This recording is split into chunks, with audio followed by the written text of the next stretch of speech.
and I thought that you were checking for fire by making sure the door would open. And I'm like, why not just look with your eyes for fire? Yeah, no, that would normally work, but not with this fire.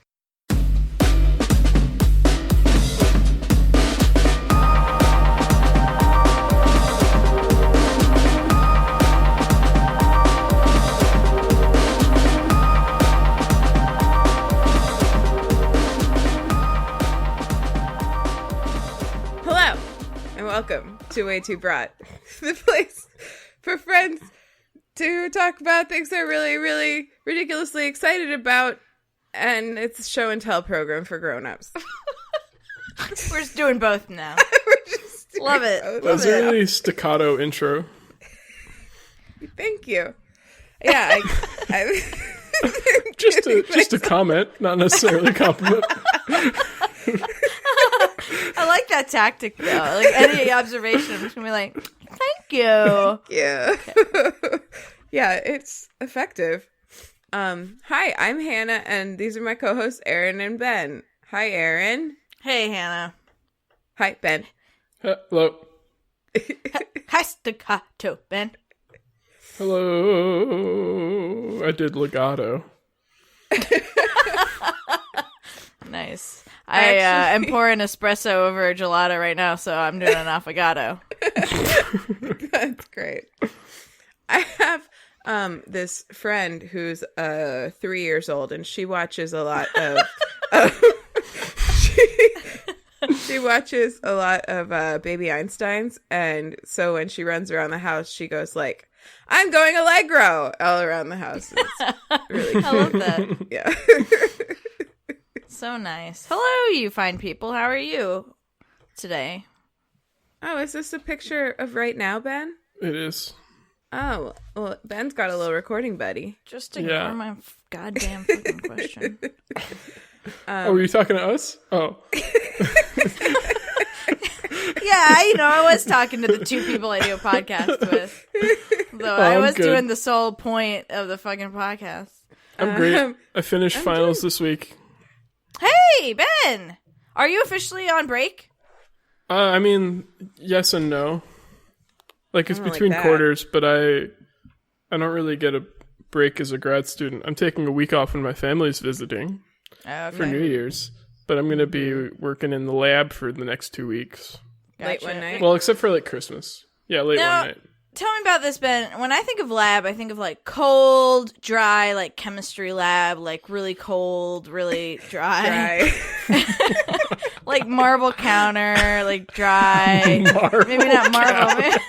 Maybe not marble, but, like, granite. I don't remember. But, like, some sort of stone, cold, dry stone. What's your lab like? Is it like that? No. Seeing chemicals? How cold is it? How dry? No, it's normal both. What's it look like? Paint us a picture. It's pretty big. It's like the size of a big room. Wow. Ooh, that big, huh? A room that big, the size of a big room. Wow. It's got like it's got like 3 pillars. Kind of, yeah. They're like marble. It's like dry it's like dry, three rows of like countertops, basically. Are they 4 cold, 3.5 dry? Neither cold nor dry. And they've got hot and wet. What do you mean? It can only be the opposite. It's just a big room with a lot of high power electronics in it. We've got on all of those like 3 sets of like tabletops, 3 rows of tabletops that we like do our work on. And there's also like another set in the back that we usually have our computers at. And each of those sets of, or like each of those rows has their own switch to turn on the plugs for safety reasons. And then there's also a 3-phase power outlet, which is you probably wouldn't recognize because most people don't have them or have any need of them. But because most people only get 1 phase into their house, but we get all 3. Oh. Wow. And we have a separate switch for that too, because that can be really high power and it can be unsafe. And we also have like a separate circuit breaker just for our lab because we do a lot of high current stuff. So it's like normal cold, normal wet, but a lot of switches. Yeah, a lot of switches. I really hope they're all dry. Yeah, try to keep it dry in there. Is your lab a place where you walk into your lab and you're like, oh, gotta get to work, or you walk in and you're like, how do you feel when you walk into your lab? Like, do you like to be there? Yeah, I do, because it's I like actually like doing stuff with my hands, you know, and that's like what the lab is for. Yeah. Just like putting shit together and trying stuff out. Yeah. And I like that part of engineering. Nice. Do you have to bring like a sweater because it's cold in there? Or would you say it's pretty comfortable temperature? Pretty comfortable. Do Cool, you that's usually nice bring to a hear. drink because it's dry in there? It's just a normal big room. I want you to pack a water bottle and a sweatshirt just in case, okay? Just for us so we don't worry. I'm just gonna be thinking about it if you don't, okay? Just pack it, even if you're not gonna. If you think you're not gonna use it, just put it in your pack, okay? I just want to know it's there. I do pack a water bottle. I pack this water bottle. You pack a water bottle. Do you pack your like nice. Sweatshirt? I usually wear it when I leave the house. So yes. Well, I just feel much better. Thank you. You're welcome. I'm glad you have peace of mind now. I do. Well, that sounds nice. It sounds like I'm glad you get to spend some time there Yeah, it's good. over the break. Yeah, Ben, what are prepared. you? Yeah, what are you drinking, Ben? Got some iced water. Nice. Still a regular size cup for those keeping track at home. Hashtag bigger cups for Ben. Hashtag bigger cups for Ben. Get it off the Hashtag ground. you'd never drink this. Never drink this. Just saying. I was telling Ben and Erin earlier today that I like that episode name because every time I look at it, I hear it in Erin's voice, and it makes me giggle a lot. Never drink this. You never drink this. So excited. What are you drinking, Hannah? Is it you next? It's me to next. answer? Yeah, yes. I have a beer tonight Hey. because I just finished. In a sense, I also just finished finals in that I had some final things I had to get done for the week, and I finished them. Way to go. Thank you. Thank you. So I'm feeling pretty good. Okay, this beer is called Meow for Something Completely Different. Meow. Meow. It's a cat and Monty Python together. Yeah. The art is quite nice. I'm gonna put it on the Twitter for people. It looks like that. That's fun. Nice. Yeah. So it's a cat. It's like a gray tabby cat's head with a peach tree coming out of the top of it. And it's like in the sky with like clouds and barrels and peaches and a couple feet. I think that's because of the Monty Python reference. It's also got the mouth thing that's like Monty Python style animation. Yes, exactly. So I'll put that up, and the colors are very pretty. It's a barrel-aged wild ale with peaches. Is it sour? Nice. It is. Well, it does have those Bretonomyces. What? Having a stroke. Slurred speech. It's a wild ale, so it has Bretonomyces yeast. What? You need to spell it. You need to give up on pronunciating it. Pronunciating it.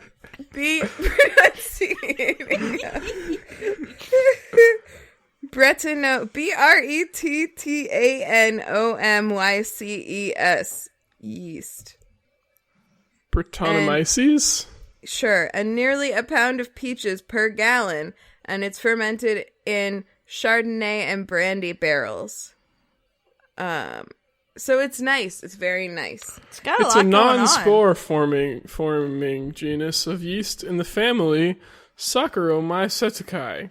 It's what typically is used in like a real funky kind of like sour.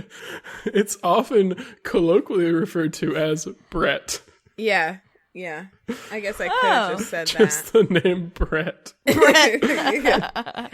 What's that yeast? Brett. It's good. It's like if you ever had a beer and thought, this tastes a little bit like cheese. Brett. It probably was Brett. That's Brett. Yeah. That's Brett. Yeah, it came from a football player named Brett, like throwing his like sweaty jersey in the locker for 4 months, and then it's like, oh, there's beer in here. Oh, it's from Maine. This is from a brewing company called Foulmouthed Brewery. Oh my God. Foulmouthed Brewing from South Portland, Maine. And Hannah had another stroke. Stroking around. Just stroking around. Yeah. But I have a fun little story about this beer. It's a little shout out to our local establishment where Ian got it. Our producer Ian picked this up specially for me because he wanted me to have something fun to drink while I was recording, as he sometimes does. So and it's we're having so much fun with it. Yeah, we're having so much fun. It's causing so much fun. I'm stroking around all over it.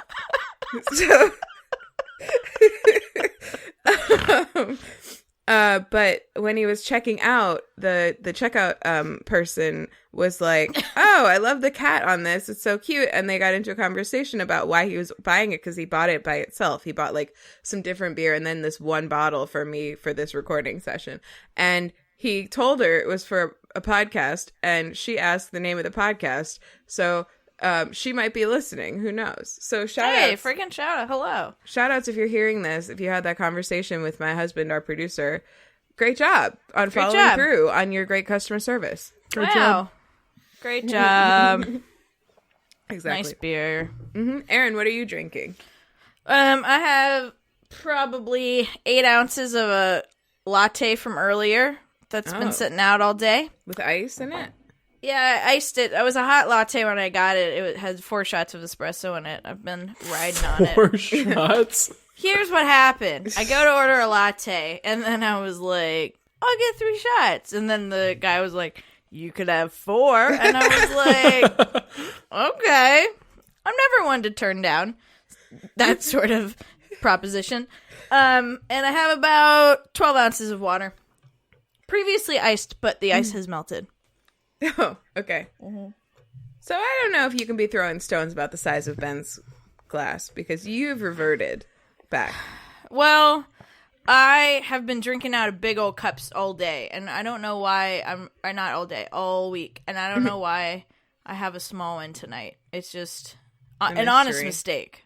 An honest mistake. Can't explain that. Oh, yeah. Can we get into that? The most amazing typo happened. So we have a group Discord chat to like coordinate our D&D, and shout out to my cousin, their brother Lucas, who said, "Glad we're doing 7, the number 7." He said, "Glad we're doing 7. I mean Sunday.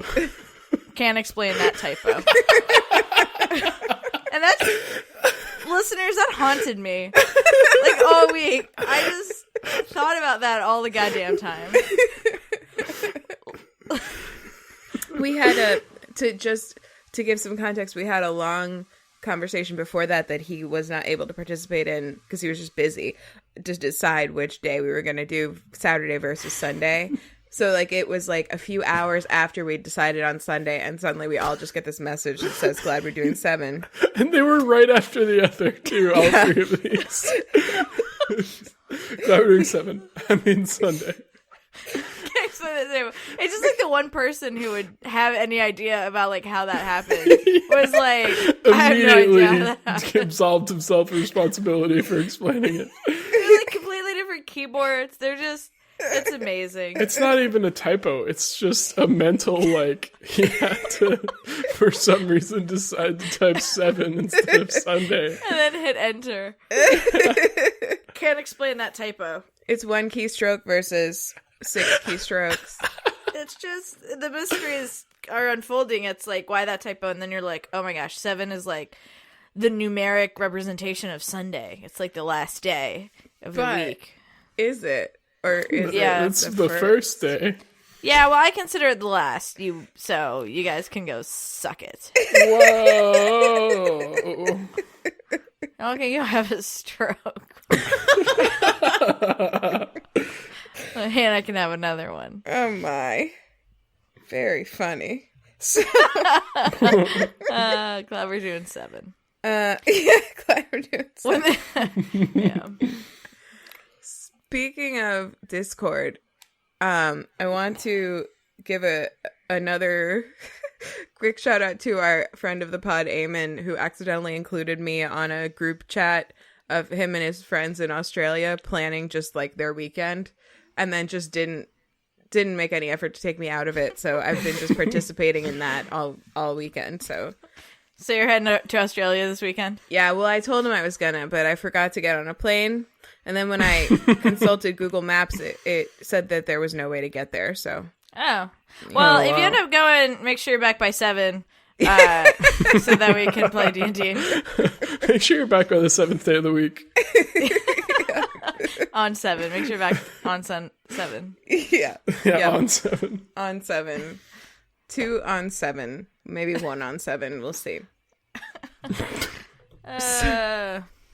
Man, when the inside jokes just aren't even from the podcast, that's when, you're making that good content. That's right. I have... Who's got upfront stuff? I do. I have 2 Oh my goodness. things. Right, number 1, we got a Christmas present it's pretty early because it was sent to us and we could see what it was in the box, and the person who sent it to us said, just open it because you can use it for Christmas. It was Kylie's mom, and she got us a stand mixer. Oh, wow! Which is really exciting. Actually, when we were at Erin's house, I was telling Erin and Molly how much I really wanted one. Yes! And apparently, Kylie was like showing her family the Great British Bake Off while she was home, and then she and her mom's fiance made like bread together. They made like a pumpkin bread, and they used his stand mixer for it. And she was like, "Oh man, I wish we had one of these. I wish we really had one. I wish we really had one of these." And her mom remembered that and then got us one. And it's really exciting because like we have Chetna's cookbook, and like half the recipes say like, cream together the butter and sugar in a stand mixer, or like do it by hand. But like doing it by hand is really fucking hard. For a lot of things that you use a stand mixer for is really hard and time consuming. And it's just like we're already like planning we're gonna make a cake tomorrow just for fun because it's so much easier with a stand mixer. And then second thing is that we're visiting the kitten that we're probably gonna adopt tomorrow morning. Woo! Yay! We're gonna go meet her. We're really excited. Yay! And pick her up and have her by the time we're there. That's probably not gonna happen. He just doesn't want her to meet you, Hannah. It's fine. Get over it. What color is your stand mixer? It's red and sparkly. Beauty. Yeah, it's nice. That's great. There are 57 color options, by the way. Yeah, I mean, have you watched the Great British Bake Off? Yeah, they all use different They have like ones. all 57 colors. I just love like the pastel blue ones. Yeah, that's I nice. wonder if they get to choose the color of their stand mixer for the show. Huh. I don't know. That's a good question. I bet no. Yeah, I bet no too. I Who'd bet like no. to bet? Oh, we're all betting no? Yeah, we all bet no. Okay. We need a That's not listener fun. bet yes. I'll bet yes. Let us know if you bet yes or no. Or if you know. Yeah, if you Don't know, bet if you know. please tell us. Yeah. Please tell us. what Those are you got? exciting updates. Those are really exciting updates. Yeah, I'm excited. Erin, what you got? I got some things. A couple things. The first really exciting thing was after my segment last week, our shout outs to Rachel texted me. What did she say to me?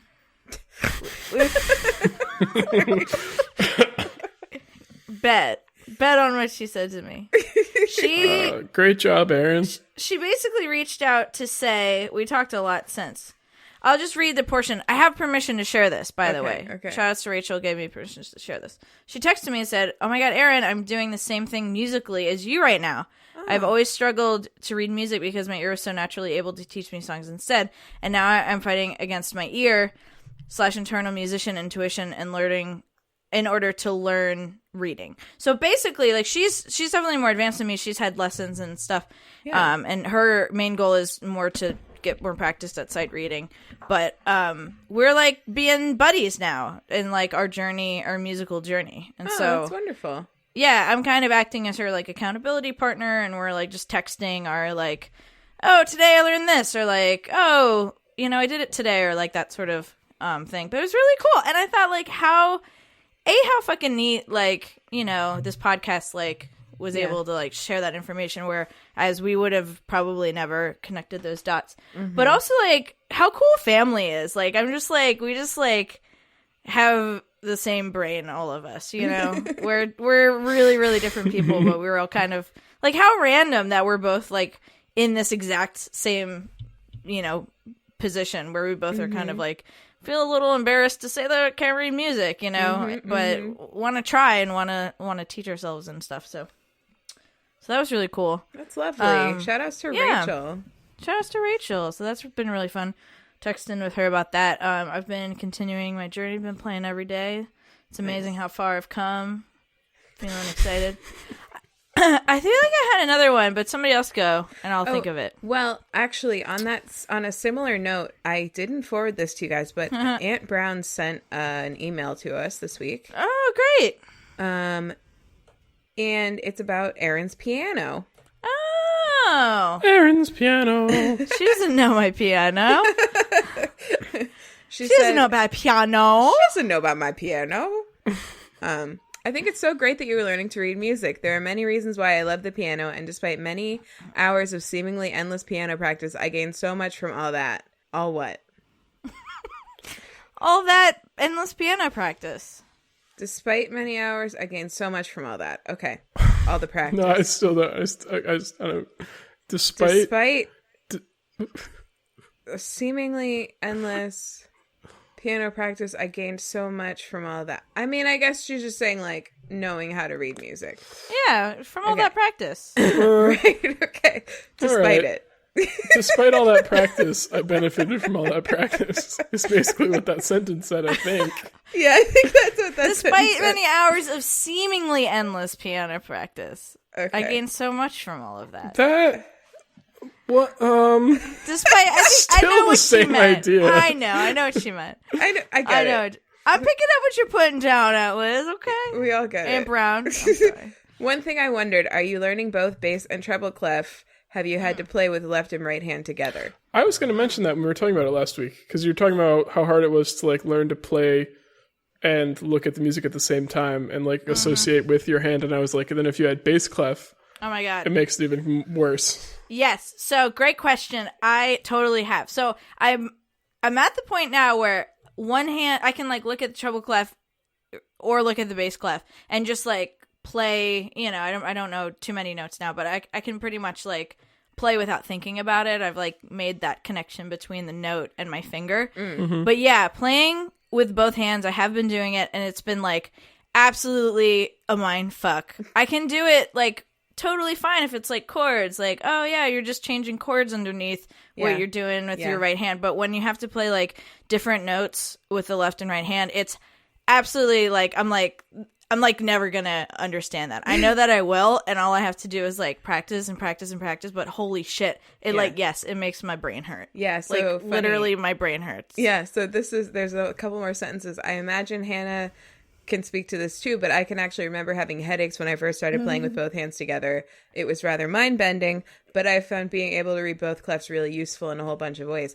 And it's funny, as you were talking about that, Erin, I hadn't thought about this in ages and ages, but I do remember that feeling, like thinking back on when I was taking piano lessons, like having to practice one hand and then the other hand and then try to do them together. It's like a real struggle. Yeah, it's like if they're both playing fucking like hard melodies. Yeah, and like different, because if they're aligned, you can be like, okay, but I'm like, I actually like texted my friend who plays piano, and I was like, is there like a specific technique? I almost texted you too, Hannah.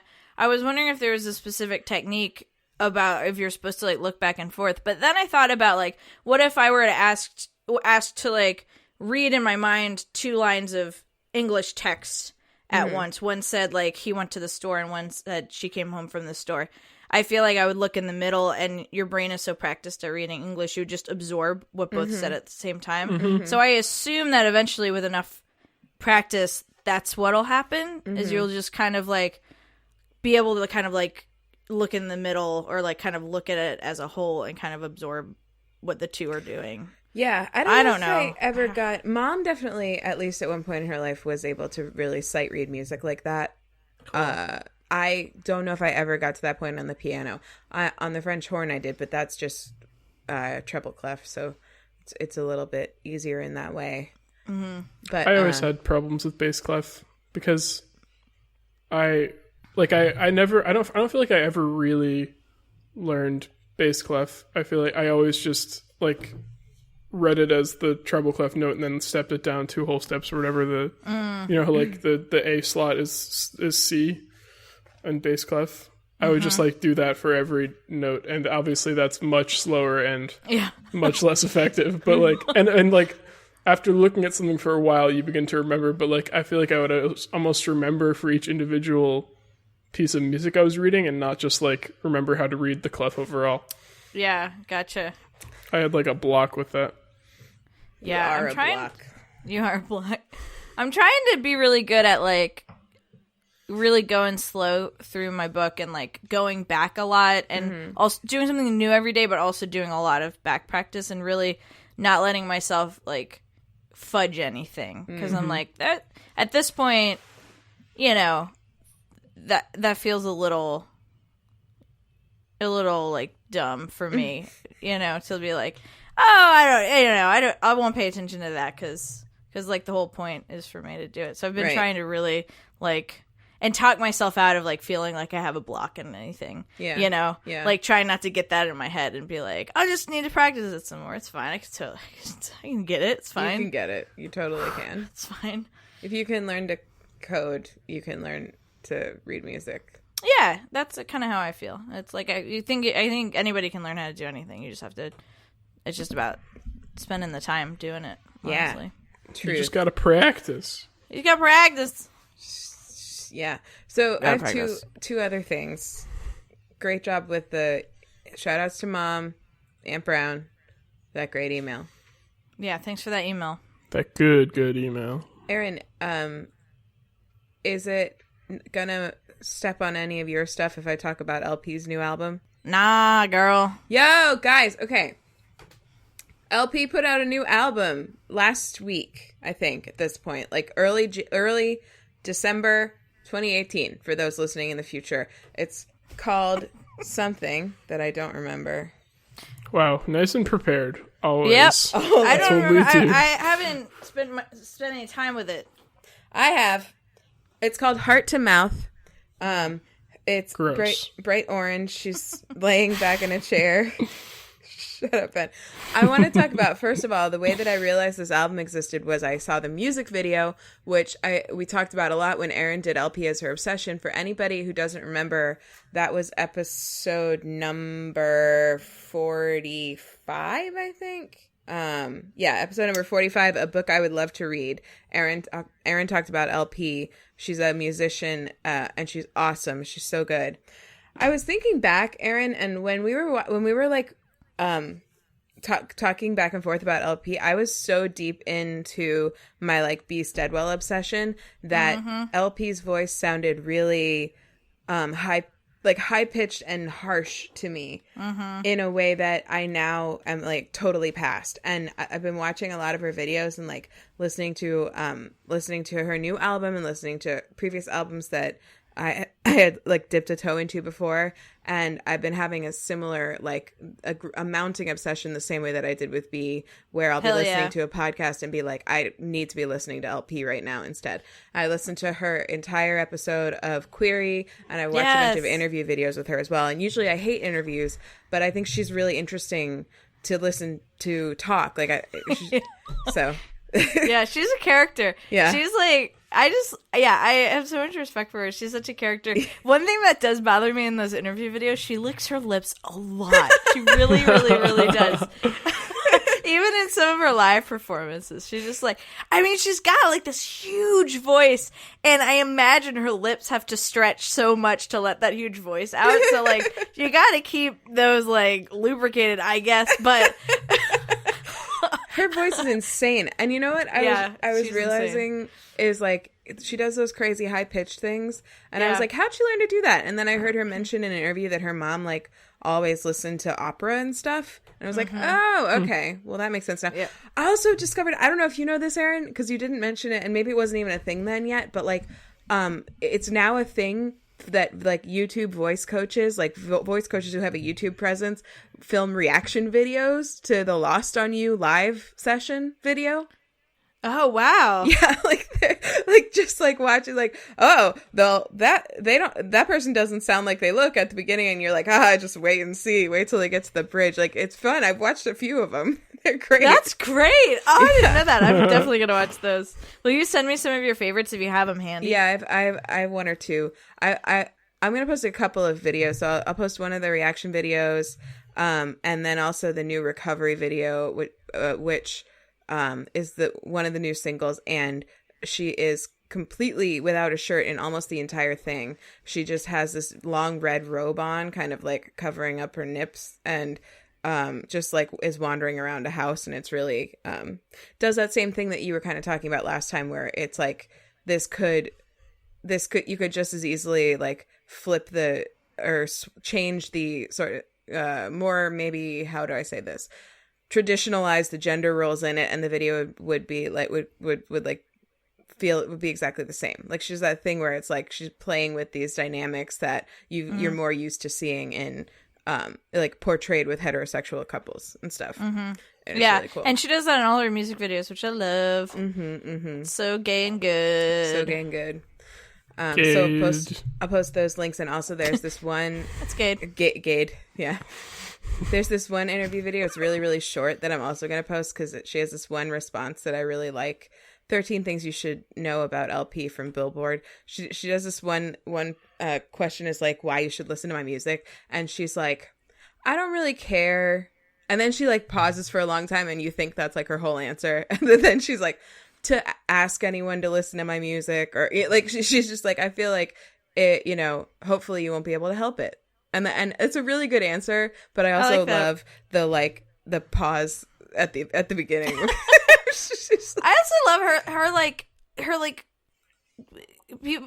she's huge in like Italy and other places overseas, and they just like love her. Like, there are obsessive like YouTube accounts devoted to her, and Instagram accounts, like, they just like fucking love her. She's so cool. There's nothing not to love. Yeah. And like the Czech Republic. She's like really Russia? Big overseas. Oh wow. Yeah.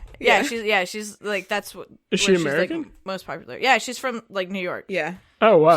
She's got like this like Bronx accent. I don't know if that's right, but she like, if you listen to her sing, if you like look at her and you listen to her voice singing, you'd be like, those are certainly not the same person. It's amazing. Yeah. And then she starts talking, and you're like, oh my God, what the fuck? You know? Yeah.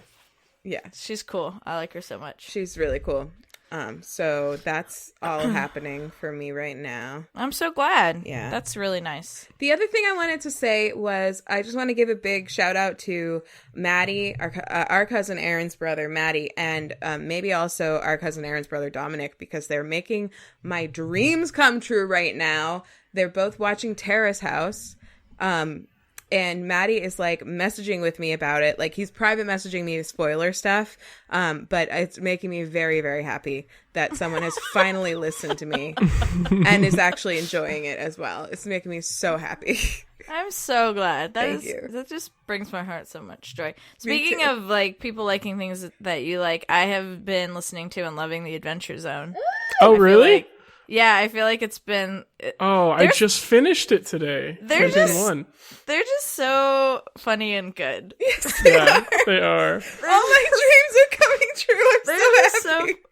And I feel like it's good for me, like, you know, with my, like, weird feelings of inadequacy around D&D. I'm like, this is giving me, like, really good, like, ideas and excitement and inspirations. Because they're just so, like, creative with it. I love it. Like at one point, Merle, like, tries to scramble up a wall and falls down, and he's like, and I peed a little.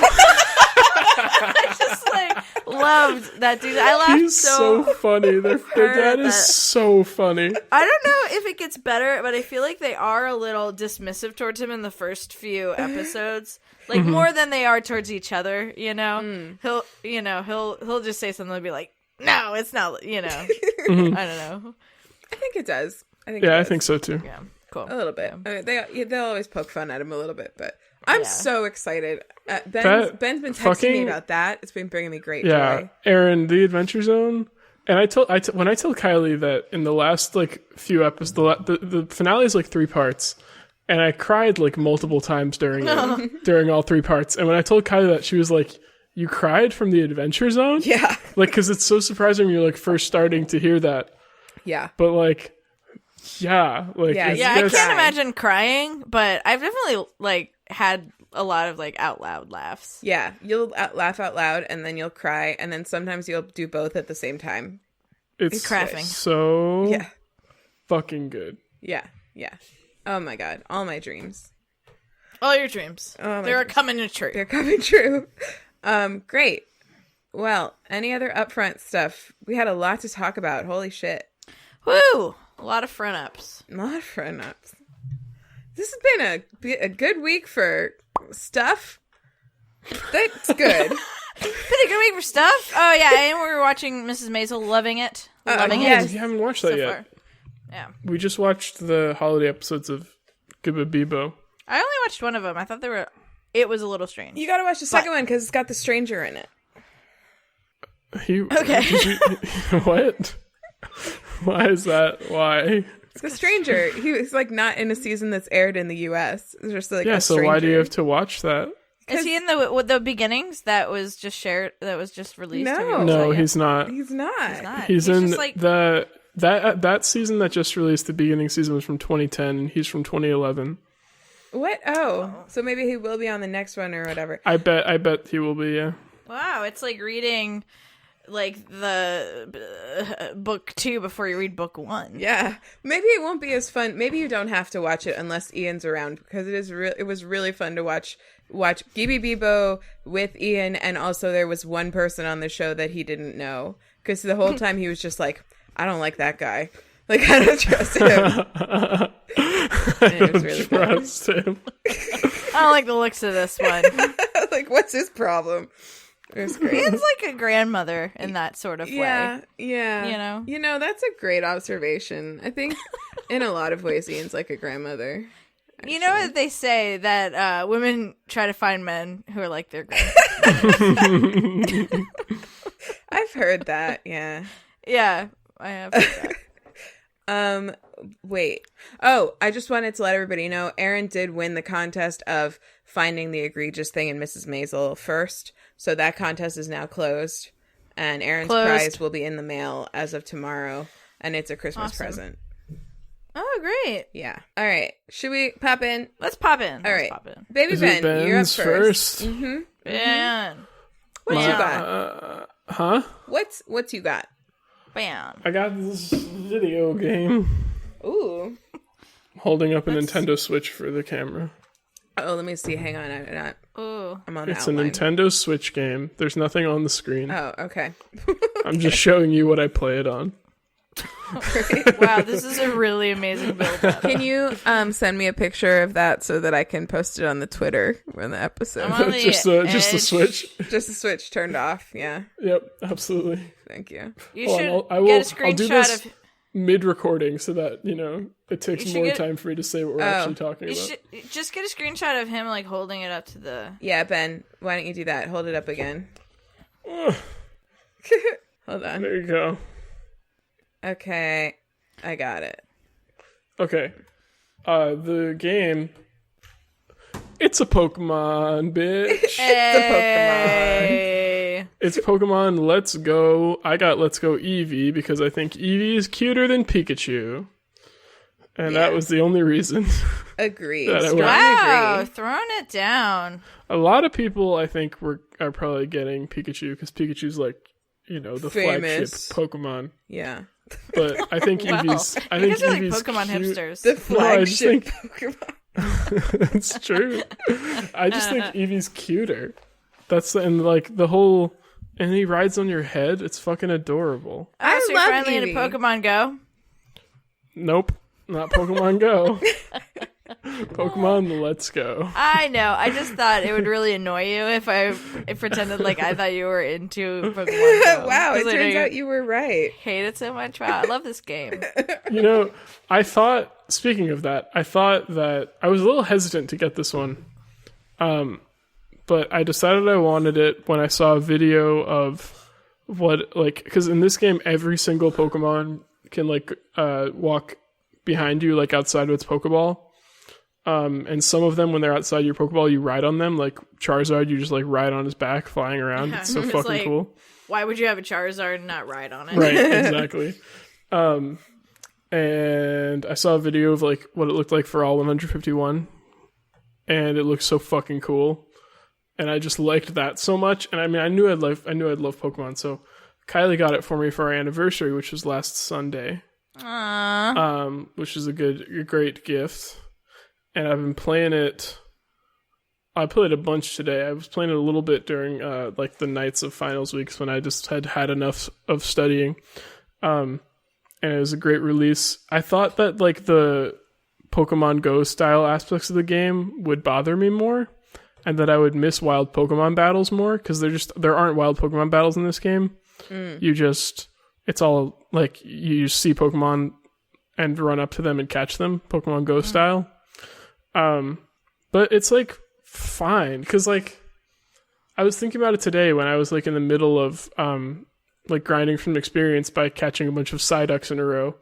I was like, this is really no different than if I was just running around in the grass and just like mindlessly mashing A to like make a bunch of Psyducks faint in a row. Like it's the same thing, but while I'm doing this, there's like a thing in this game called catch combos, where if you catch a bunch of the same Pokemon in a row, you have a higher chance of encountering rare Pokemon and a higher chance of encountering shiny Pokemon. And it's like, so it's just like it was before for grinding, except you also are like simultaneously increasing your chances of getting a shiny Pokemon, which is really fucking cool. So cool. And the trainer battles and everything is all exactly the same. And it's What is a shiny Pokemon? What's a shiny Pokemon? Aaron? Shiny Pokemon. It's shiny? it's like an alternate. Every Pokemon has like an alternate coloring like that you can get. Pokemon. Kind of, yeah. It's like a what? Bizarro Like Pokemon. But they're really, really rare. It's like I think without anything to enhance it, your chances in the latest generation are like 1 in 4,000 of encountering a shiny Pokemon. Wow. And when you do like catch combos, when you get a catch combo up to 31, you can increase your chances to like 1 in 300 or so, which is obviously much better. Yeah. So yeah, it's been really fun. It's the first, it's a, as a lot of people probably know, it's a remake of the first generation again. It's basically a remake of Pokemon Yellow. Everyone knew that, Ben. Hannah did not. I didn't know it. Which I like, because I like the first generation. Like that I didn't know I like it. that region. Yeah, I like that you didn't know it. I feel comfortable in that region. I know my way around. It's my turf. It's my generation. I've played in that region in multiple generations, like 4 times at this point. 5 times including this game. So I like genuinely feel like at home in this, like going around these cities, even though they like look nicer. That's and just all all the Sure has changed since I was a boy. It's almost like a nostalgia play. Cool. Yeah, I think so. Sprucing up Poke Street. Next thing you know, you're gonna be in there and in your VR and looking around in 3 dimensions and talking to the dumb shorts kid or whatever.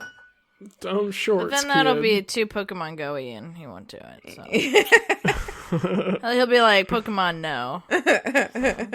I do. I'm glad. I almost didn't want to play this game because it reminded me too much of Pokemon Go, and I'm glad I got over that because that's really stupid and it's just a fun game.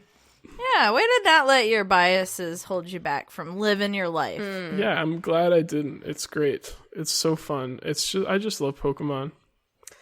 Way to go, Ben. Thanks. Way to go, Eevee. You are so Pokemon, true. way to go, Eevee. My Eevee's name is Lulu. We'll pull you through. She is a girl. What was that, Erin? I said your courage is so true. No, I said you are so true. Your courage will pull you through. Got it. Good one. Nice. Oh, also you can dress up your Eevee. Oh. And yourself. You can change your clothes and you get clothes for Eevee specifically, and they're really cute. My Eevee wears sunglasses. My Eevee will never tolerate clothes. Ben had a really sweet look on his face when he said my Eevee wears sunglasses. He got this just sweet little smile. She's a good Eevee. If it had a corresponding noise, it'd be like,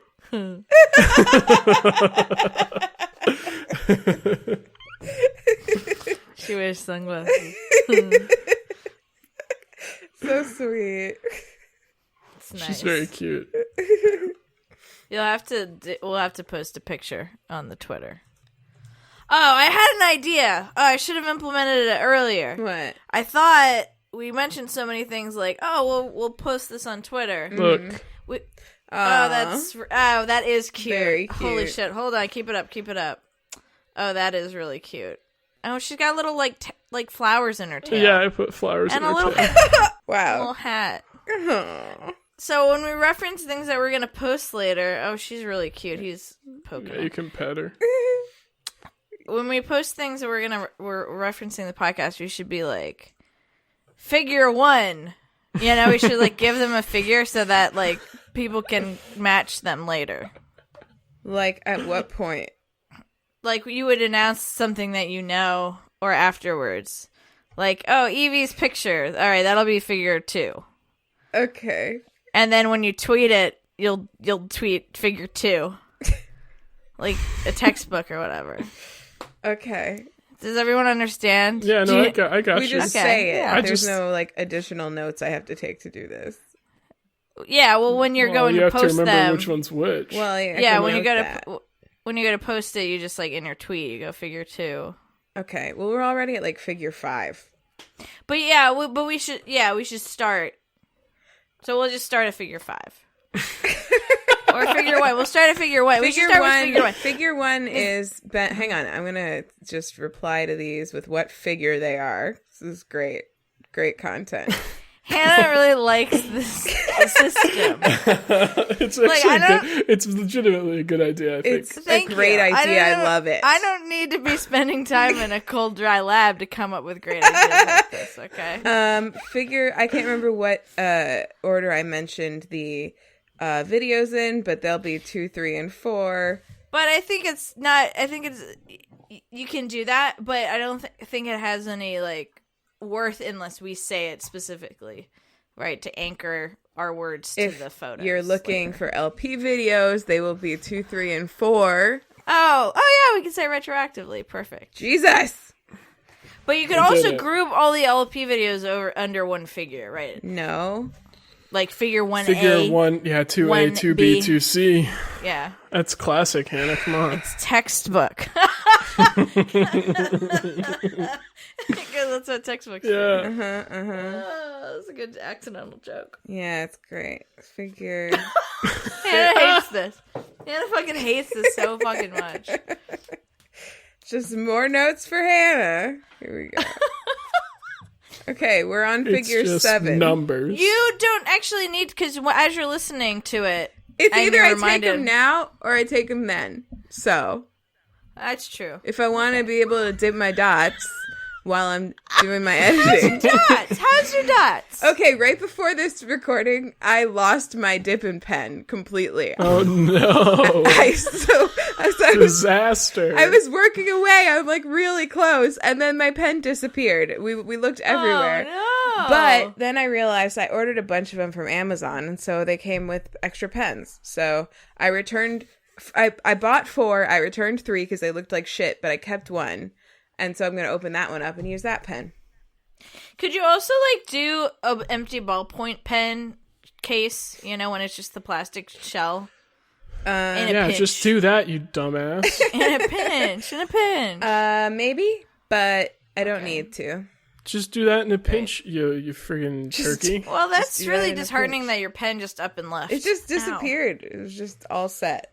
It's because it didn't like you. And I actually had an extra one, and I just threw it away like 2 days ago. So that's cool for me. Well, that was your fault. Why did you do that? Why would you throw the extra away? Because I had a pen already. Wow. Maybe you didn't have an extra pen. That's what an extra is Maybe for. The extra is for this exact situation that you found yourself in. And what happens? What happens when we That's have why hubris? anyone ever has an extra of anything. But it was... I love that. I love those moments where we're like, I will literally never need this. I'm gonna throw it away.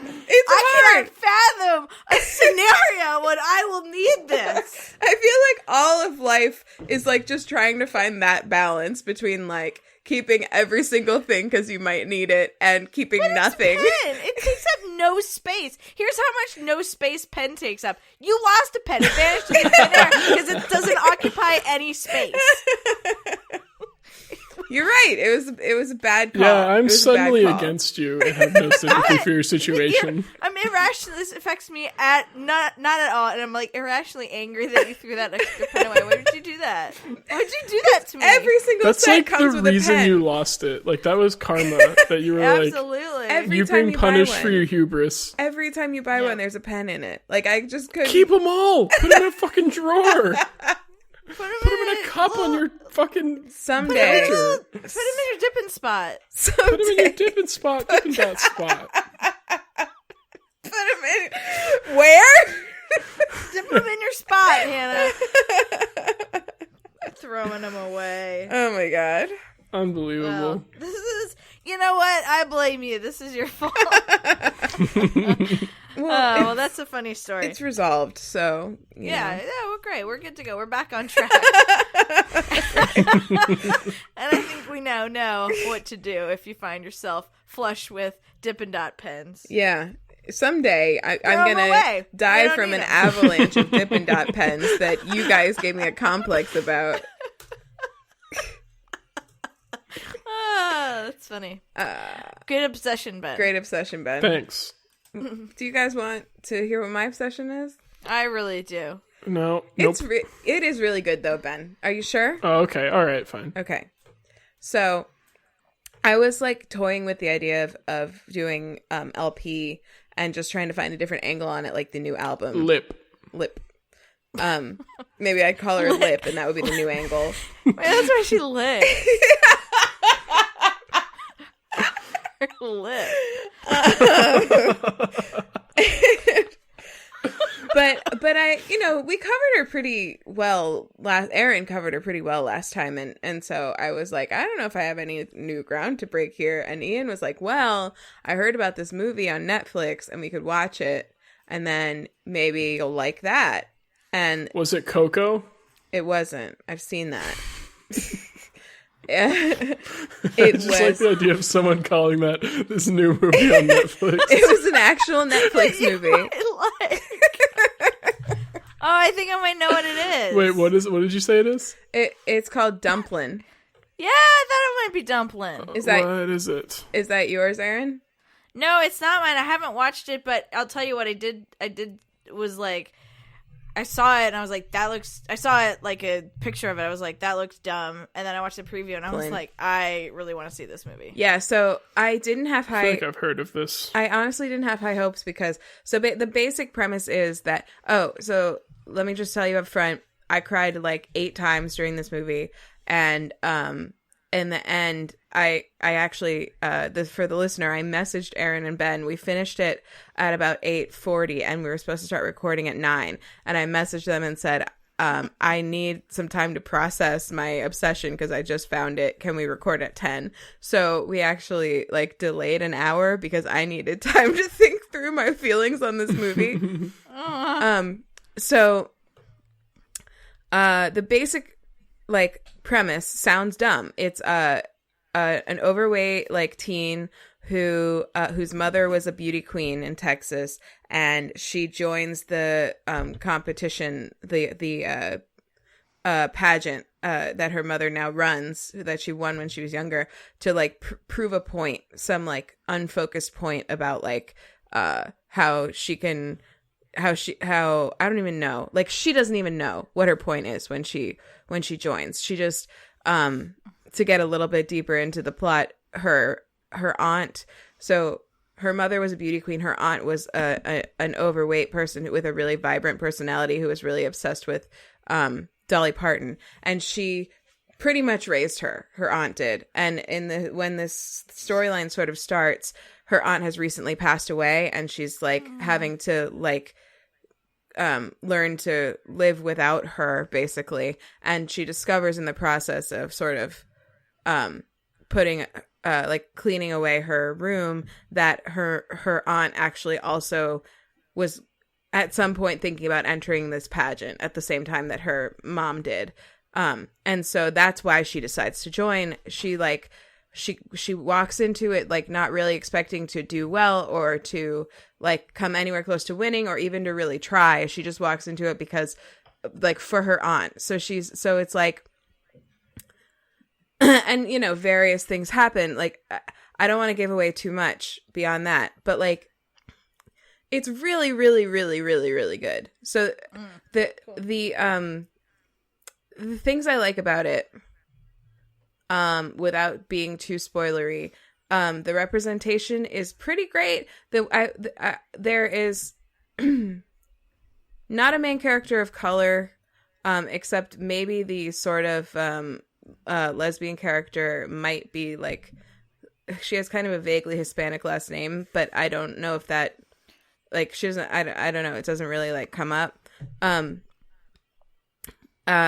There's a great drag show in it and some great like sort of mentor-y drag queens who I loved, but also I thought maybe there was more of them edited out than I would have liked in terms of their personalities off stage. Like it was like you got a montage of their performance, you found out what their stage names were, you didn't find out what all of their like off stage names were, and then you got a montage of them like being mentors, but you didn't necessarily learn a ton about them. So I would have loved for that to also be a thing. But it's got really great acting. It's got a main character who's overweight, and also sort of a secondary main character who's overweight.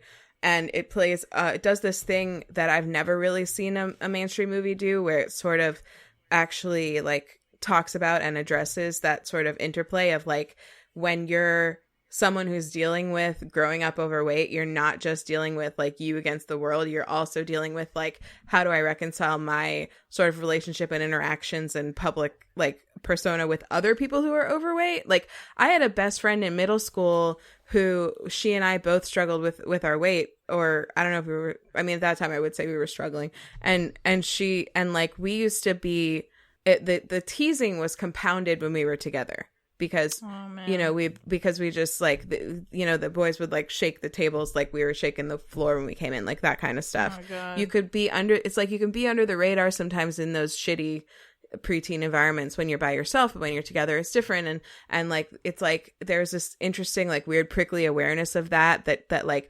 the main character herself sort of had to overcome to like, as part of her sort of learning to accept herself in general, that also meant accepting other people who were like, you know, not what would be considered normal in one way or another. She, you know, there was also this element of like, she has a best friend in this movie who is not overweight at all and actually very pretty, and they have a falling out at a certain point in the movie because like the main character Will can't believe that, like won't believe that her friend is like truly kind of like understanding and like an ally of her situation sort of, and she has to like she has to like be taught that she doesn't get to decide like who is like just because someone looks like everybody else, that's also not a reason to sort of discriminate against them. And she's like, you know, sort of like, you know, and like also there's a love interest in this movie, and he's like actually an extremely handsome guy who she works with, and like he just starts out liking her and keeps on liking her the whole time, and never like they're like, it's a very, for one thing, a very subplot of the movie. Like it's not like front and center really at all, but it's also just like, it's really nice in how uncomplicated it is. Like he doesn't need a reason to think she's beautiful. He just thinks she's beautiful, and she is sort of like putting up the barriers herself because she like can't believe that he would think that about her. And it was really sweet watching this with Ian because like he really like identified with that, I think, from when we started dating. I think I had already come because to he's so handsome. Because he's so handsome, yeah. And I'm so beautiful. But but like I think that I did have moments where I was like, why does this person want to date me? And like it's and like it was definitely not as major as the moments that Will had in this movie, but like but like it was sweet to me how much that touched him, that their sort of relationship and the way that he was with her. And like it's nice to sort of think that it's sort of a nice portrayal of how masculinity can still be masculine and not be toxic almost, you know, like he was like, it's not like he was denying that he was a sexual person, or that he was like or that he was interested in women, but he was not like looking for women who confirmed like what he thought the world wanted from him. He was looking for what he wanted in a woman, you know. And so that was really beautiful to kind of see portrayed.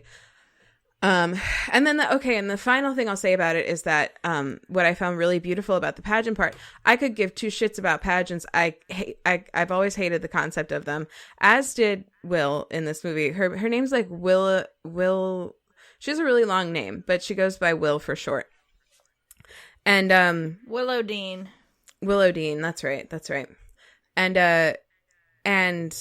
I still think they're stupid. It didn't like sell me on pageants or anything, but what I really appreciated about this movie was that in the end, the characters who didn't conform with the way that you would think a typical pageant girl would look, they didn't change themselves to make themselves more like that pageant girl really at all. They were able to live up to all of the standards that are expected of someone who's like a contestant in a beauty pageant, but without changing anything about the way that they were, or the way that their bodies were, or the way that they dressed. You know, the queer character wore black throughout the entire movie, didn't like have to like throw on something like, you know, flashy and glittery, and in the end like even was escorted out. It was pretty subtle the way they did it, but was like even escorted out by like a woman in a dress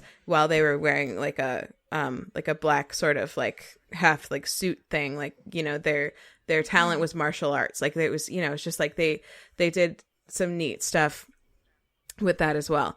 And they didn't look out of place. Like in the end, even though they had felt out of place through this whole thing, and when they were in their normal clothes, which were often very tunty, which is like a thing I feel strongly about with overweight women, is that they often like because they don't have enough confidence to show the shapes of their bodies, they end up like, you know, making themselves look just like even heavier than they are.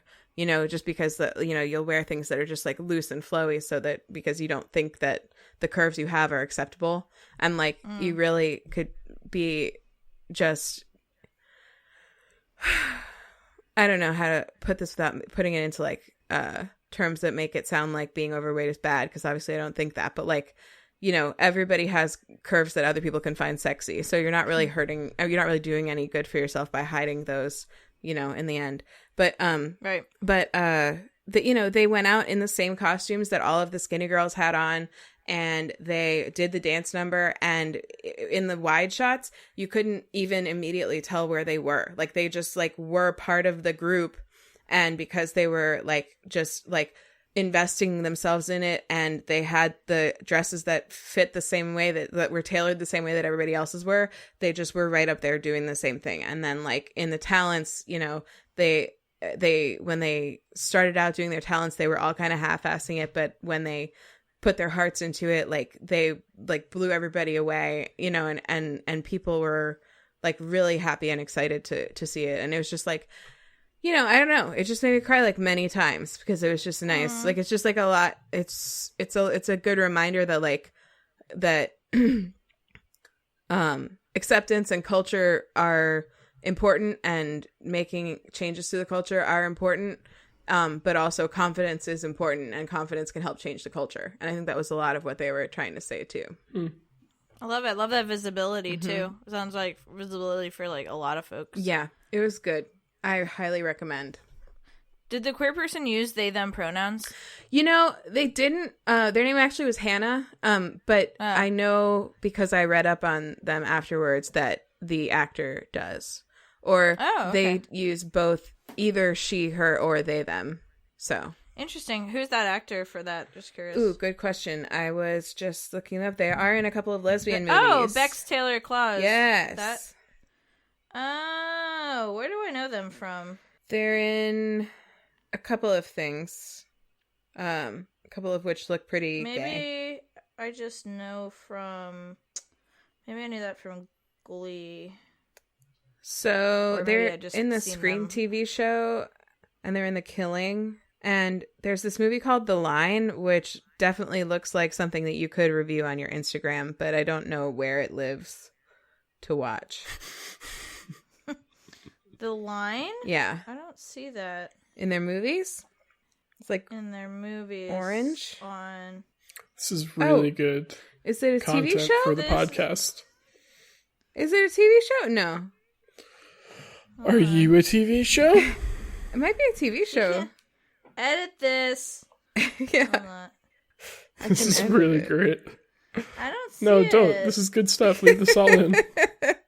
I don't see it. All right, let me send it. Oh my god, you guys. There's someone in this movie. The actor's name is Sam Pancake.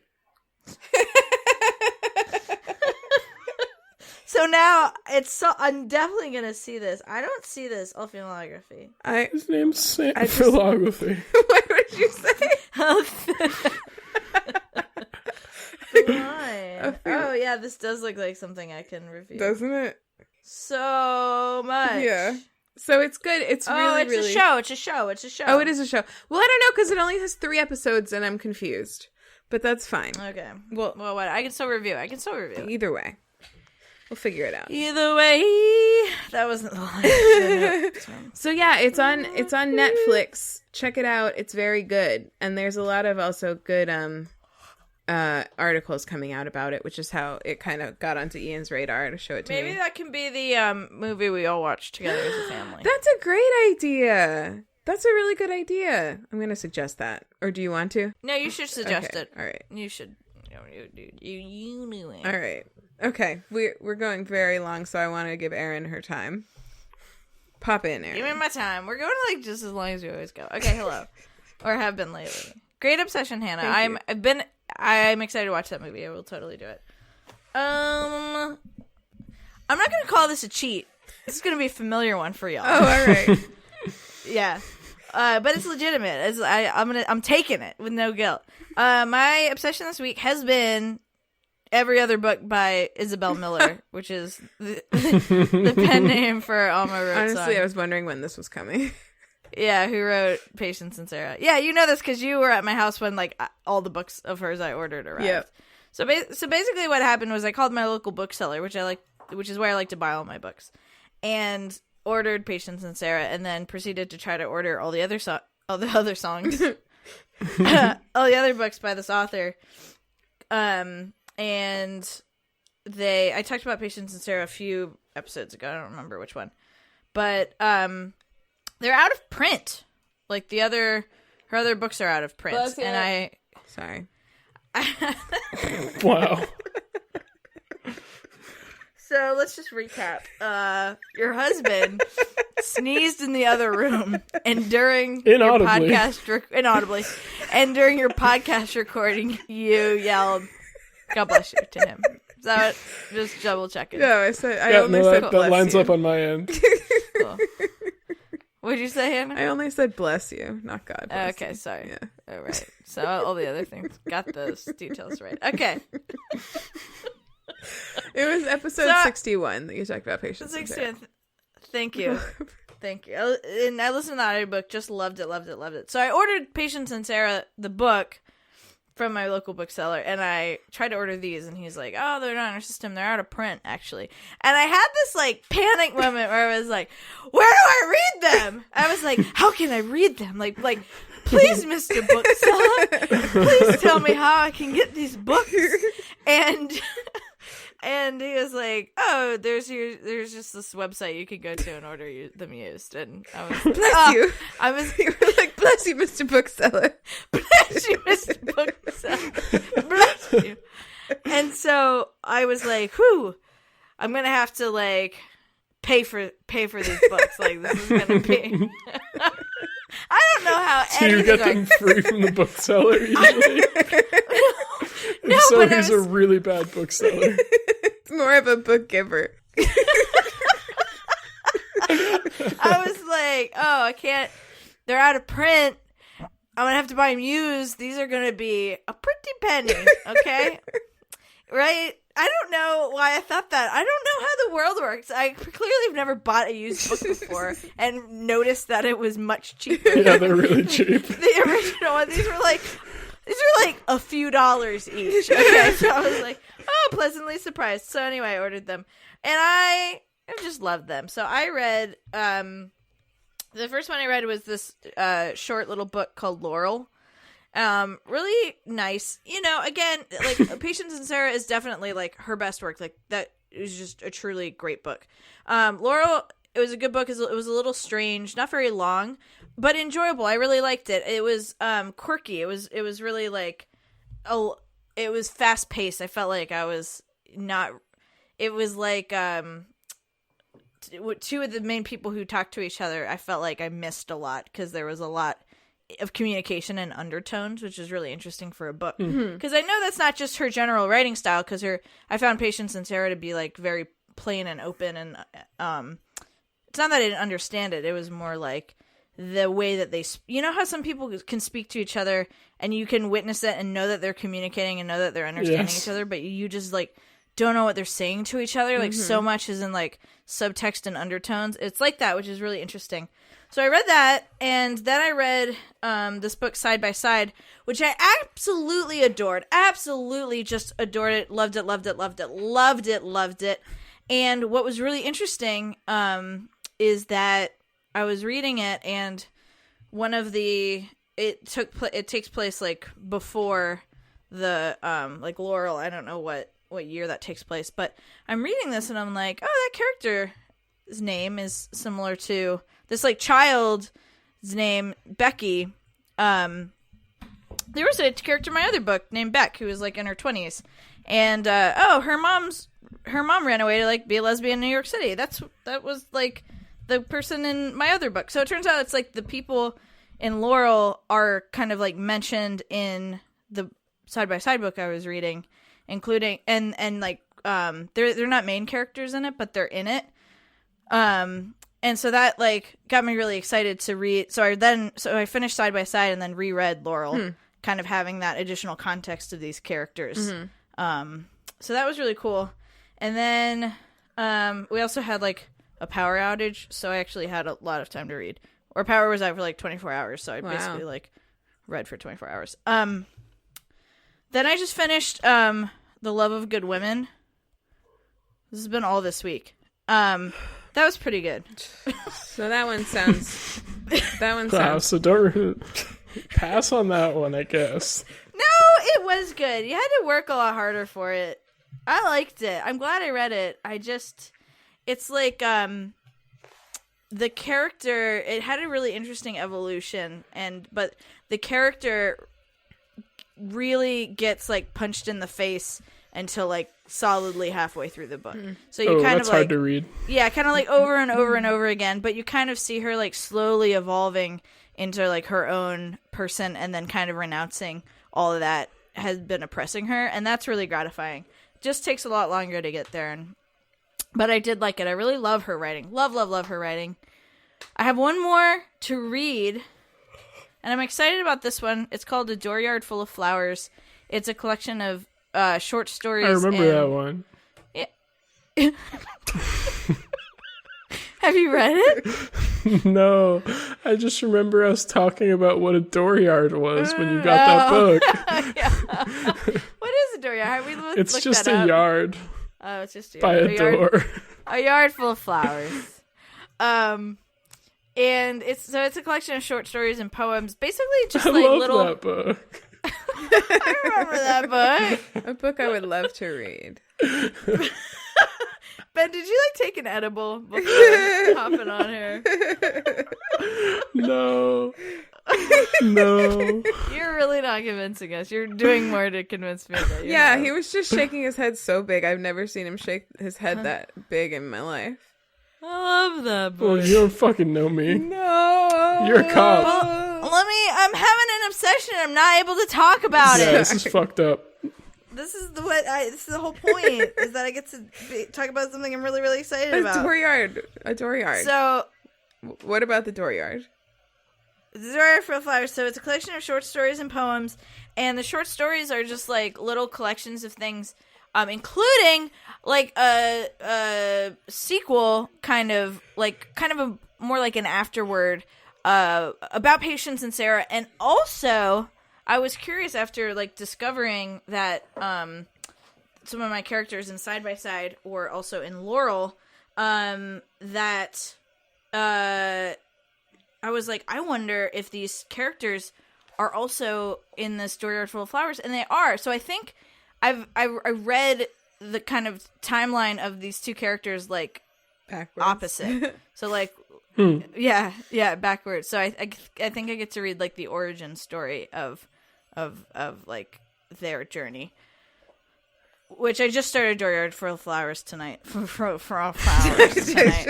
Also, something I love about her. So like we've all read books by our favorite author or like authors that we like, and I find personally, please let me know if you've found this to be different. But it's like distinct. Like you can tell that it's the same writer because they have similar writing styles. Yeah, but she repeats herself a lot. Like, doesn't repeat herself a lot. Like, calls back to herself a lot between her books, which I think is just, like, so interesting and good. And, like, even, like, I was reading Side by Side, and I was like, I'm pretty sure I read this exact passage in one of her other books. And then, like, I think that's why I started rereading Laurel after I finished this. It was because, yeah, like, she, like, used basically the same two sentences in both books, which I'll read it. She said it a little more eloquently, I thought, in this one.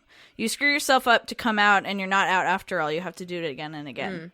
That's how it goes. You screw yourself up to come out, and you're not out after all.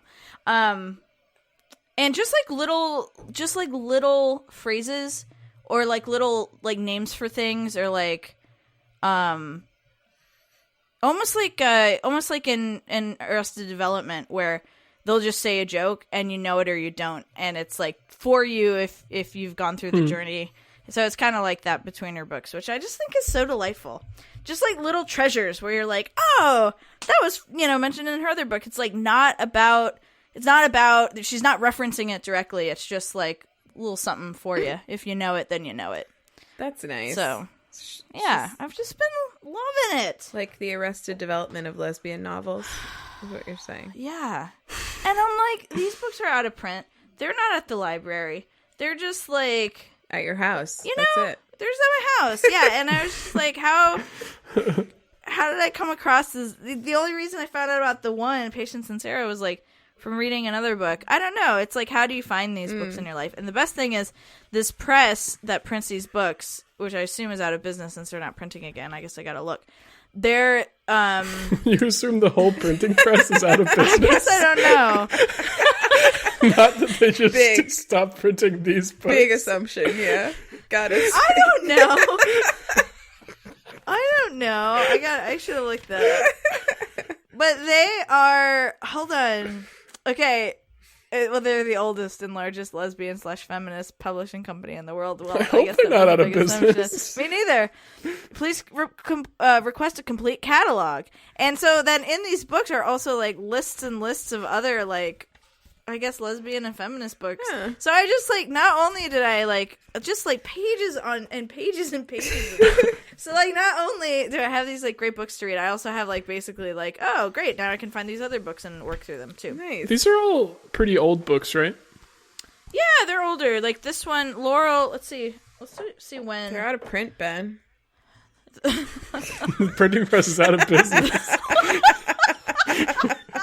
You guys are such trolls. You're just trying to share my passions with you. And okay. This is probably worth thousands of dollars. You guys are so mean to me. This book is worth $1,000. See, it says it right here. All right. This copyright for The Love of Good Women is 1986. It takes place in 1924. Oh. Okay. That's cool that you can like still connect with these books that are like older than you. I know, and I just like on such a deep level. I know, and she passed away, and I just feel sad that like I can't reach out to her and be like, I'm just loving your books. I'll say a little something to the universe, but okay. Copyright 1990 for this other one, Side by Side, and then Laurel I think was her last book before she passed. She passed in like the 1990s, and this was 1996. I think this is like right before she passed away. So Rest in power. Rest in power. Exactly. So, some cool stuff. Well, that's great. You're keeping her memory alive in that printing press, maybe. You're keeping that printing press in business. If they are still printing that good shit, And that's a I big will. if. What did you say? I said that's a big if.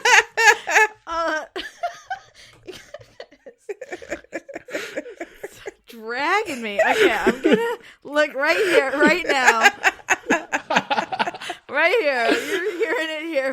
If they are out of business, we're just egg on our face. Can you imagine? I can't imagine. Can you even imagine? Can you imagine?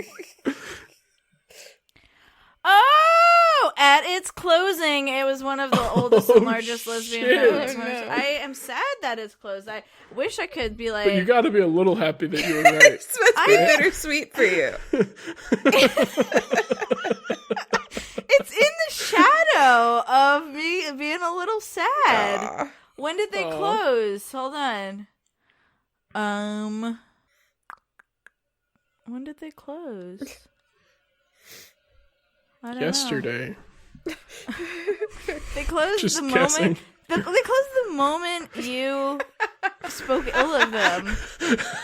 It just seems like maybe they Bella- were getting a little sensitive at that point. Okay, the link goes to Bella Books now. And what is this? Maybe they were bought by another this publisher or looks, something. This looks really fucking gay, y'all. Oh, that's good. See? Oh, hell yeah. They were just absorbed into a bigger gay printing Here we go. press. How gay is this sentence?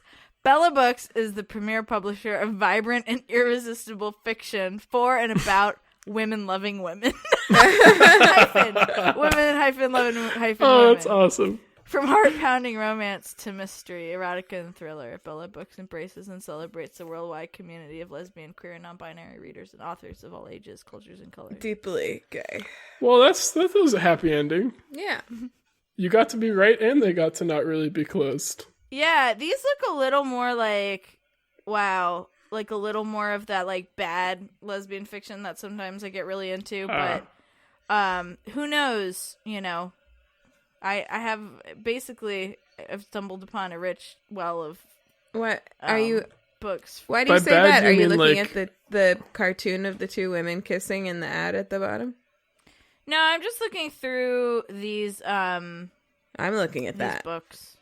Do you mean like bad as in the kind of ones that are like super rich in unhealthy tropes? Sometimes that, and sometimes they're just like really poorly written, like real. There's this one author named Radcliffe who writes lesbian romance books, which are all exclusively on Audible. So I like churn through those, and they're just really bad. Like they kind of like in that like hurts so bad kind of like hurts so good kind of way. Just like really like what was the thing I was most of the bad parts are just like really sexually explicit, so I can't really like share them on pod, or I wouldn't want to, but some of them are really like how did you find me? I have an acute sense of global positioning. That I think was like, that's a paraphrasing. But like the global positioning is certainly I have a built-in GPS. Yeah. That person put a like, tracking device on your car. Yeah, I've always had an innate sense of, I've always had like an acute sense of global positioning. Of other since I people? was- What? or like of myself, like ever since if you take me somewhere once, I have a map of it in my head and I can get there. Wow. You know, Amazing. yeah. That just, I don't know what you mean. That sounds miraculous. I'd love to read a book about that. It's just, That sounds very good. and there was one, it was like, they were like having sex in a car, and then it was like, and then she gave one final shudder and was quiet, or like was gone or something. I was like, did she die? Is she okay? Does she need to go to a hospital? It was gone. Anyway, like, yeah, you know, it's like that sort of thing. Yeah, they kind of churn them out for stuff like that. We know somebody who was like writing books that were exclusively ebooks on Amazon for a while under like a series of pseudonyms. You know, they just hire people for that stuff. Yeah. Have you ever listened to that podcast, My Dad Wrote a Porno? Yeah. No, what? It's like not that bad, but like almost. Yeah, it's like this guy's dad wrote a porno and it's really, really, really bad. And he reads it with his friends and they laugh. Yeah, it's very funny. It's very comical. Like a porno that was like actually produced and made? It was like, or he it just was like like wrote one for fun? I think it was supposed to be like a dirty book, right? Oh, okay. And no, Yeah. it wasn't. I don't think it was ever published. I think like one of the lines that certainly sticks out in my memory, and I think a lot of others were. It's things like her breasts hung like pomegranates. It's just like, really, What? just like what? What does that mean? Yeah. It's How like do the pomegranates 40-year-old hang? virgin stuff, like Yeah. Yeah, exactly. but like bags of Like sand. bags of sand. Sand. Yep. Yeah. I don't know. It was like honestly too uncomfortable even for me to listen to that whole thing, but I think maybe I'm a little bit of a delicate flower in some ways still, so. I think that was a line from one of my books.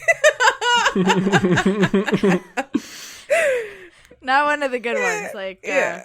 Isabel Miller keeps it real fucking classy. And keeps fucking real classy. So, there you go. All right, should we do homework? See, like, one of these books on Bella Press is called Side Order of Love. Did you see the one that's called Yikes. In the Arms of a Woman? And it's just like it's actually the cover art's really confusing. It's like silk sheets as the backdrop, but then there's like a bra hanging off a clothesline in front of it, and there's hearts on the end of all the. It doesn't make any sense. I'm misunderstanding something here.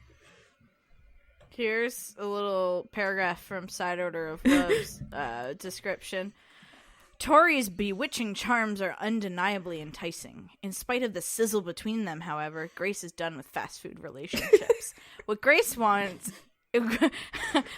wants is the one thing that has never been specifically or been a specialty on Tori's menu. Love.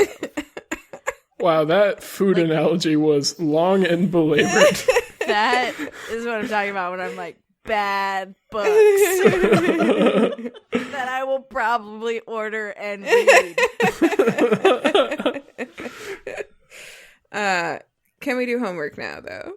Yeah, let's Yes. Okay. Ben, what's your homework? It's me first. Yeah. My homework is to play Pokemon Let's Go. Either Eevee or Pikachu, whichever you think's cuter. Pikachu? In my opinion, Eevee's cuter, but you might think Pikachu's cuter, and that's just fine. Get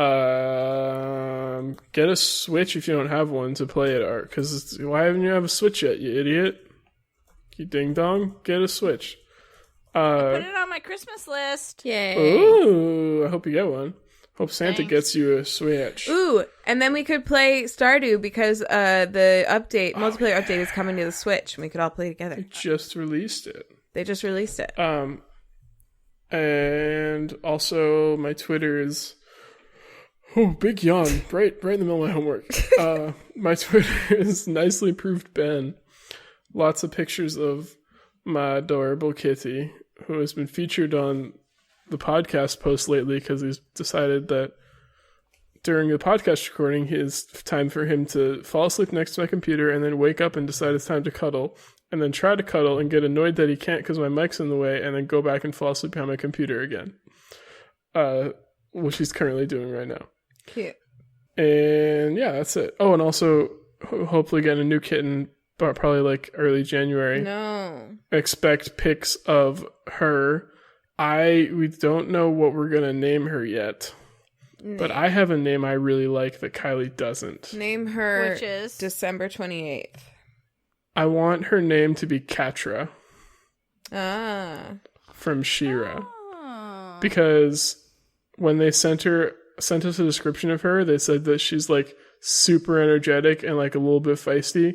Like sometimes needs to learn to not play with her claws as much, which is like also like Como, but also just like reminded me of Katra's personality.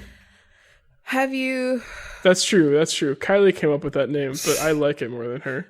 considered, I imagine that Ben must have gotten a text message that explained. Yeah, Yeah. Yep. Have you considered Frumpkin? No. I feel like there must be so many cats named Frumpkin at this point. Yeah, and I wouldn't Frumpkin's a boy in the show, I think. Also, for some reason, I think Frumpkin's So he's orange. Yeah. Yeah, he is orange. Canonically orange? That. Yeah, I believe so. Okay. I think he's like a fluffy orange cat. Well, then, damn. Well, that's all right. I like the name Handsome Jack. Yeah, I sent that's a good name. my new friends in Australia, I sent them a picture of Handsome Jack, and they thought he was wonderful. That's is good. wonderful. Yeah, he is. With his Christmas collar. Yeah. Mm-hmm. Cool. See figure 3. No, that will be like figure It's 10. like 6 or 7, I think. You've See figure created a nightmare for me. I hope you're happy. You don't have to do it. You have to do I it. know. My homework is, Ben, did you say you said your Twitter. My homework is watch Dumplin on Netflix. It's great. And make sure you have tissues nearby. And also listen to oh my god. Also, don't type Jesus in podcast. Christ. Also, I knew I wanted to tell you something. Listen to LP's new album. Lip. It's very good. It's not called Lip. It's Who said it was called called Lip? Heart to Mouth. Lip. Mouth to heart. Heart to mouth. Lip to lip. Kiss. Isn't it? Lip to lip, kiss. It's called Heart to Mouth. And Heart to Mouth. it's very good, and so is And all of orange. her music. And my Twitter's at Anthropology. Tweet at me if you love Dumplin or Terrace House or The Adventure Zone. And you're making my dreams come true if you do that. And You're making my dreams come true. then that's Speaking it. of dreams. So, oh yeah, and also speaking of dreams, I have another podcast. It's called So Dreamy, with shout outs to Rachel, and we talk about dreams. And she was editing the episode today, and she was texting me telling me that it was totally cracking her up. I believe our next episode that comes out will be about premonition dreams. Oh, fun. Yeah. So that should be good. Erin. Hey, okay, my homework is to read some books by Isabel Miller. Patience and Sarah. Ow, fuck. Whoa, what happened? I'm fine. Oh, I no. injured myself. It's fine. I injured myself stupidly. Patience and Sarah, I would still recommend checking out that audiobook on Audible. It's just incredible.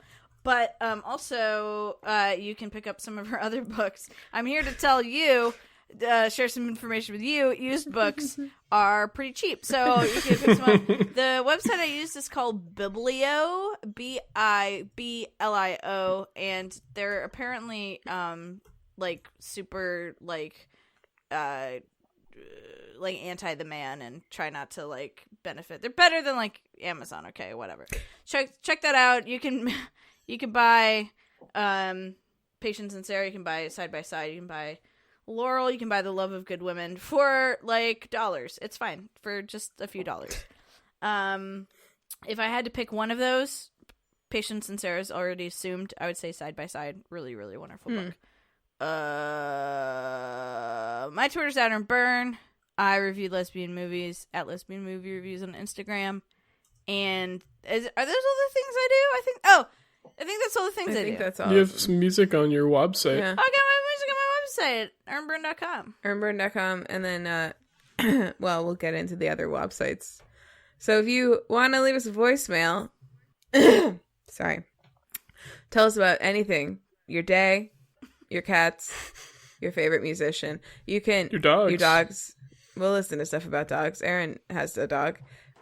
You can call us. I like and dogs. leave a voicemail. I like dogs too. Dogs. You said that like you didn't like dogs. I like dogs. I think about cats more. You think about cats more? Is that what you said? Yeah. So anyway, if you want to leave us a voicemail, I guess that adds up. you can call us at 774-326-0420. Blaze Blaze it. it. And you can follow us, our podcast on Twitter at TooBroadPod, TOO Broadpod. And you can also follow us on Instagram at WayTooBroad. And you can email us also, waytoobroad@gmail.com. And if you missed any of that, you can find all of that contact information on our website at waytoobroad.com for anything you want. And you can also go to www.earnben.com for anything that you need. Apologies if you had something that you needed and tried to go to www.earnben.com and found that it was unavailable, and also tried to go to waytoobroad.com because you wanted something. I had this whole thing. It was this whole thing where I'd lost one of my credit cards and then accidentally canceled a different one. It was a whole thing, and, one that I had instead of the one that I lost. And so then I had all of my cards replaced, and so I've been slowly trying to track down all the websites that I need to update my credit card information, and this one slipped through. So they deactivated my account because I had many months of unpaid, but then I paid and we all reconciled, and then everything's back online. So sorry if you hit the hiccup and thought, oh my god, I have something I need and I can't get my needs because www.earnben.com is down. Yeah. It's back. Try up. again. It's back up. Try again. Yeah. Try again. If you just go right now, you can see our beautiful faces. Yeah. And also please leave us a review. We'll send you a sticker if you tell us how. Anywhere. Podchaser. We don't know how to send things. Yeah. Please tell us how. Leave a review telling us how to send things. Podchaser, Podknife, the one with the iTunes, Apple Podcasts, any of those places. Just tell us how. Okay. And that's it. So now the podcast candle is now I have to blow it out. The podcast candle is now gonna get blowed out. It's now extinguished. Bye. Bye. Well, we'll see you later. Well, bye now. What's happening? What is this voice? Bye now. What's going on? Are you workshopping something? Erin, is this Bye a now. Are you safe? Well, bye now. I want to give you a lot of options. Bye now. Are you being okay? Are you okay? Are you being okay? Are you being okay? Well, goodbye then. Ian saw a big fire yesterday. And so today, when I was coming in here, I was having trouble getting the door closed because there was stuff in the way, and he wouldn't let me come and get ready for the podcast until we had cleared all the impediments from the door because of fire safety. He wanted to make sure there was a fire. I thought there was fire there. Erin, how would fire get there? How did fire get there? I just didn't understand. I think I had looked at my phone at a critical moment